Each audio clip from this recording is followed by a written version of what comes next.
யாழ்ப்பாணம் செம்மணி சித்துப்பாத்தி மனித புதைக்குழியின் 3ஆம் கட்டத்தில் முழுமையாக 583 மனித எண்பு தொகுதிகள் அகழ்ந்தெடுக்கப்பட்டுள்ளன.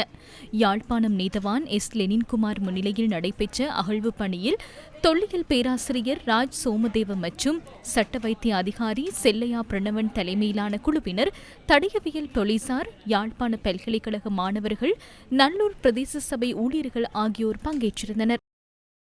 இந்த அக்டோபர் 14ஆம் தேதிக்கு பிற்பாடு தொடர்ந்து அகழ்பணி செய்வது சம்பந்தமாக ஏற்கனவே நீதவான் அவர்களினால் செல்லையா பிரணவன் அவர்களுக்கு ஒரு வழிநடத்தல் குறிப்பிடப்பட்டிருக்கின்றது. 28 நாட்களுக்கான பாதுகாப்பை தாக்கல் செய்யுமாறு. அவ்வாறு பாதுகாப்பு தாக்கல் செய்யப்படுகின்ற போது 14ஆம் தேதி எடுக்கப்படுற தீர்மானத்துக்கு அமைவாக மீண்டும் அகழ்பணி நடைபெற சம்பந்தமாக தீர்மானிக்கப்பட இருக்கு.